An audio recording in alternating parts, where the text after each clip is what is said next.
Hello student, welcome to exam B. आज के इस वीडियो में हम डिस्कस करेंगे DSSB एसओ हॉर्टिकल्चर एग्जाम में आए हुए प्रीवियस ईयर क्वेश्चन।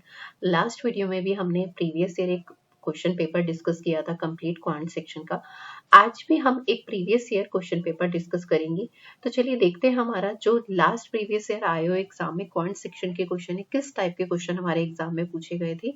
तो देखिए फर्स्ट क्वेश्चन हमारा रेशियो एंड प्रपोर्शन टॉपिक से है। The ratio of the number of girls to number of boys in a school of 990 students is 2:7. If the 20 boys left the school, find how many new girls may be admitted so that the ratio of number of girls to number of boys may be changed to 3:4.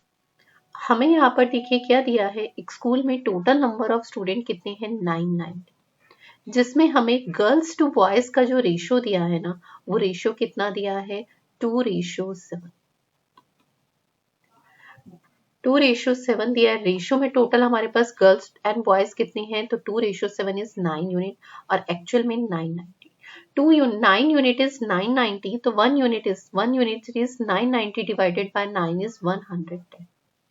तो 2 unit की value कितनी होगी, तो 2 unit is 220 and 7 unit is 770।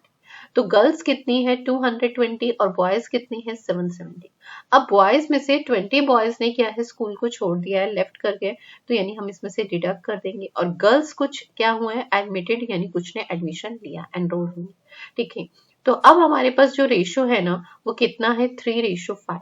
तो देखिए girls to boys का ratio हमें, girls initial कितनी थी 220 और कुछ एडमिटेड हुई है तो x, और बॉयज कितने थे 770 और उसमें से 20 ने स्कूल को लेफ्ट कर दिया, और अब रेशियो कितना 3:5।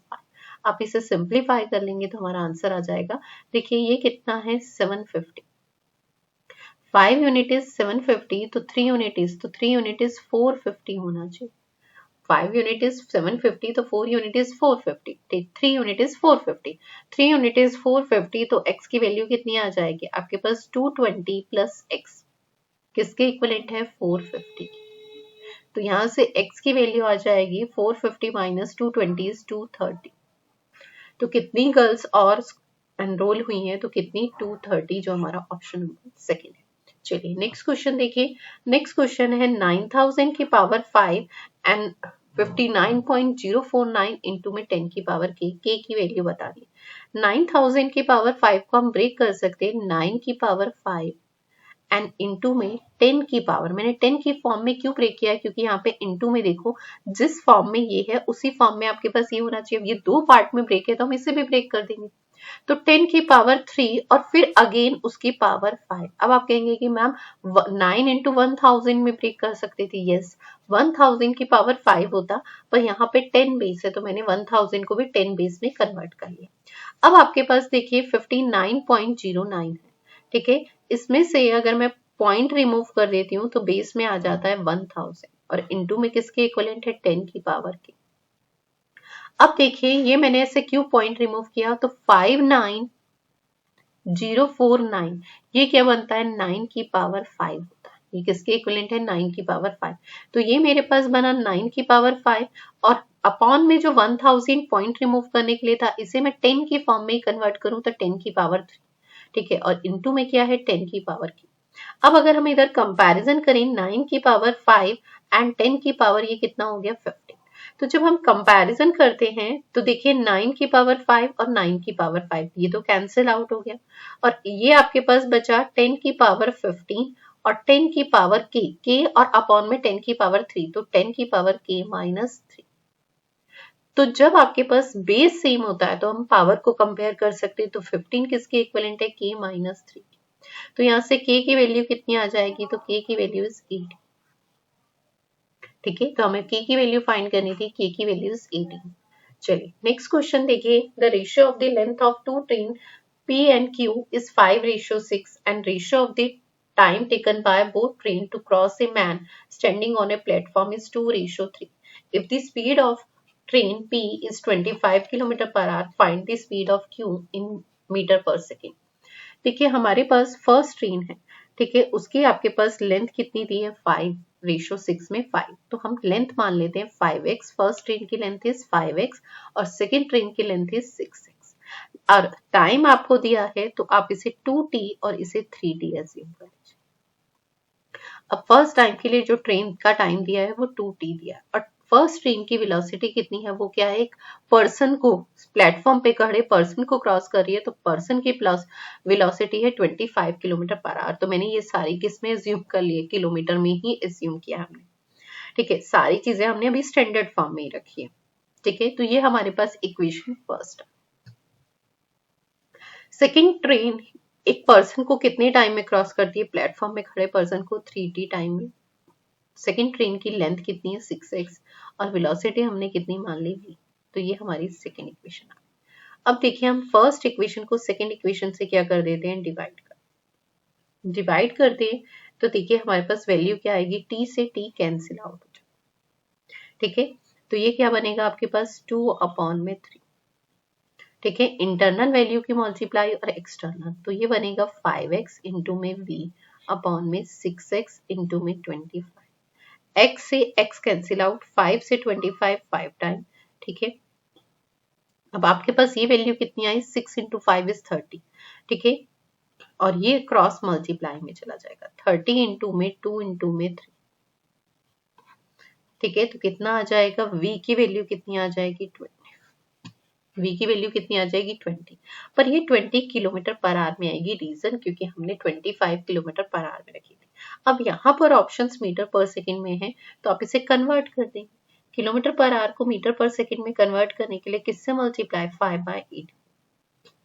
देखिए 2 से इसे सिंप्लीफाई करेंगे 10 ये 9, तो कितना आएगा 50/9 मीटर पर सेकंड। ठीक है, 50/9 मीटर पर सेकंड, जो हमारा ऑप्शन नंबर फर्स्ट। चलिए नेक्स्ट देखते हैं, the difference between the compound interest and simple interest eight A same rate of interest for 3600 for 2 year is 36। Find the rate of, देखिए हमारे पास प्रिंसिपल कितना दिया है 3600, टाइम की वैल्यू कितनी है 2 ईयर और डिफरेंस कितना दिया है 36। 2 ईयर में अगर हम डिफरेंस कहें तो वो क्या होता है, इंटरेस्ट और इंटरेस्ट। प्रिंसिपल अगर 3600 है, मैं रेट ऑफ इंटरेस्ट क्या मान लेती हूँ R%, तो मैं इसका फर्स्ट ईयर का इंटरेस्ट फाइंड करना चाहूँ तो वो इसका R% होगा प्रिंसिपल का। और डिफरेंस जो होता है 2 ईयर के रिस्पेक्ट में वो सिर्फ इंटरेस्ट और इंटरेस्ट होता है। अगेन मैं अगर इस इंटरेस्ट का इंटरेस्ट और इंटरेस्ट फाइंड करूं R%, तो वो इस डिफरेंस के इक्विवेलेंट होगा, यानी 36। इसे हम सिंप्लीफाई कर लेंगे तो यहाँ से आपके पास सिंपल R की वैल्यू आ जाएगी। हम सिंपल परसेंटेज के कॉन्सेप्ट से भी इस क्वेश्चन को कर सकते हैं।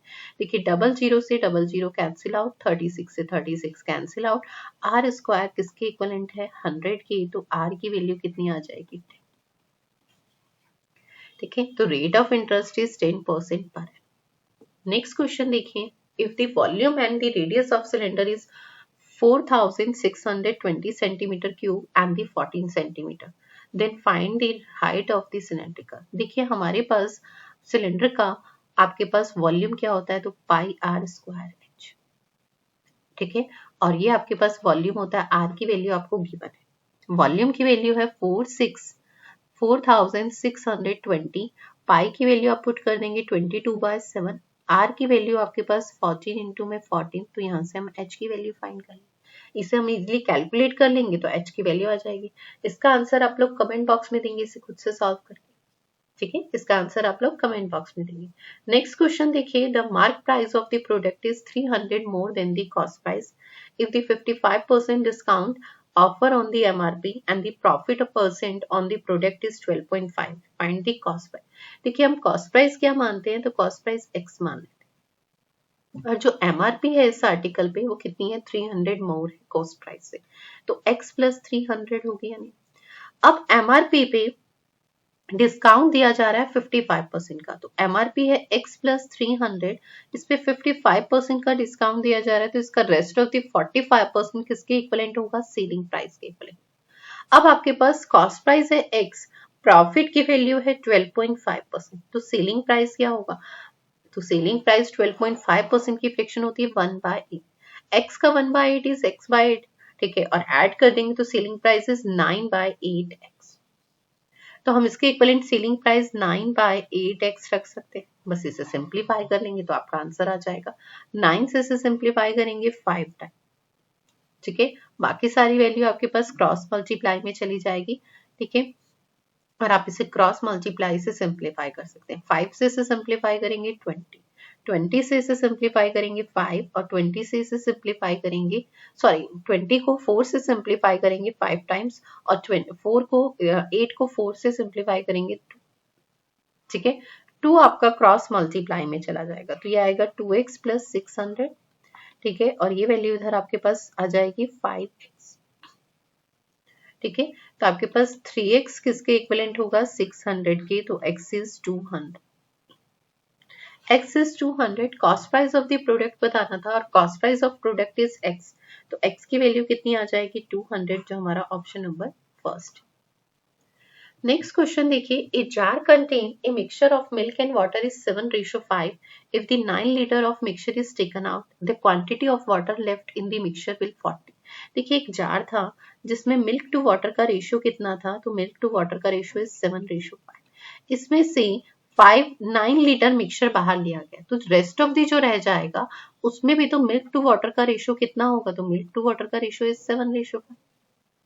ठीक है, अब जो रह गया उसमें मिल्क टू वाटर का रेशियो तो यही है और मिल्क वाटर की क्वांटिटी कितनी दी है 40 लीटर और एक्चुअल रेशियो में कितनी है 5 यूनिट। 5 यूनिट इज 40 लीटर, तो 1 यूनिट इज 8 लीटर। तो ये आपके पास अब रिमेनिंग मिक्सचर है, ये रिमेनिंग मिक्सचर है और ये आपके पास इनिशियल मिक्सचर जिसमें से 9 लीटर बाहर लिया गया। ठीक है, जिसमें से 9 लीटर मिक्सचर बाहर दिया गया, तो मैं पहले रिमेनिंग मिक्सचर टोटल फाइंड कर लूं। 12 यूनिट की वैल्यू कितनी हो जाएगी, 12 8 96। ठीक है, और इसमें से 9 यूनिट बाहर लिया गया है तो 96 प्लस में 9। ठीक है, तो कितना होगा, इनिशियल मिक्सचर इज 105 लीटर, जो हमारा ऑप्शन नंबर 3।